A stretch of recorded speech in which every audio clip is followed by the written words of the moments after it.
to the end of its life.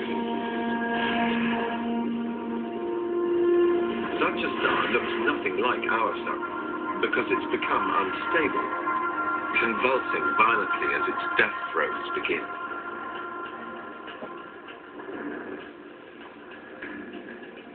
Finally, it runs out of fuel and begins to shrink, getting denser and denser, hotter and hotter. But with a star this massive, there is no force in the universe capable of stopping the collapse. The core is so heavy that it just keeps on falling in on itself.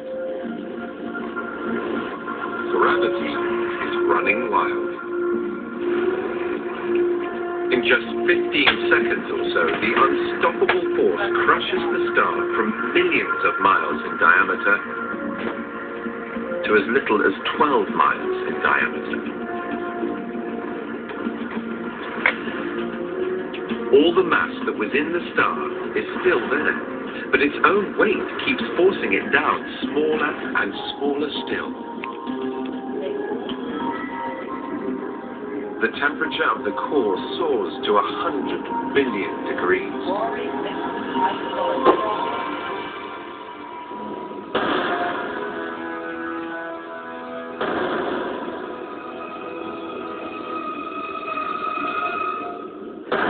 The outer layers are blasted away in a massive supernova. But deep in the center, the core falls down what we call a gravitational well. It crushes itself into a single point. A black hole is born. Nothing nearby can escape its pull, not even light. It's hard to imagine just how dense a black hole can be. But I'll try and put it into perspective using something familiar. The Earth. Imagine, piece by piece, I could compress our planet and crush it until gravity took over and it became a black hole. How small would it have to be to vanish down its own gravitational well?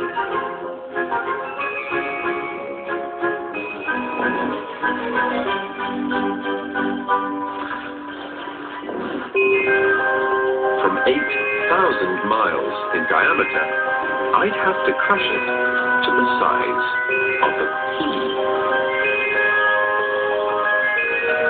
In my years studying black holes, one of my most unexpected discoveries was that a black hole cannot be perfectly black.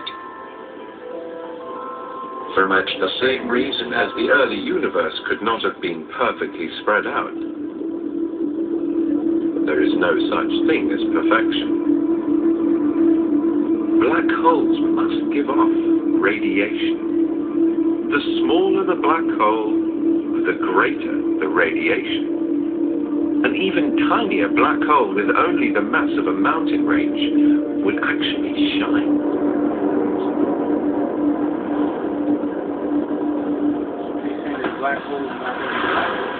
Out in space, most black holes are much larger. The smaller ones have around 4 times the mass of our Sun and are 15 miles in diameter. Some are much larger, containing the mass of thousands of suns. And then there are the really big ones. Supermassive black holes that exist at the centers of galaxies like our own.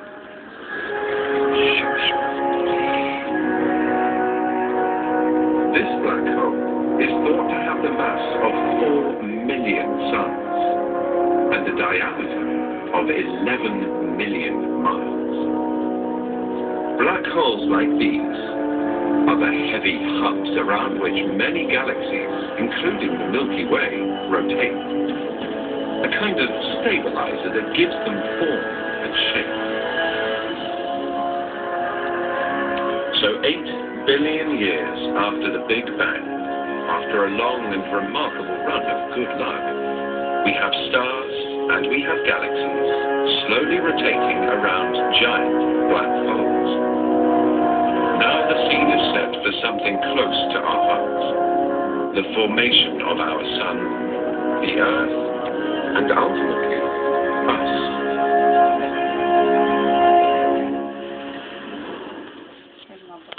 On the next And Idiot Abroad,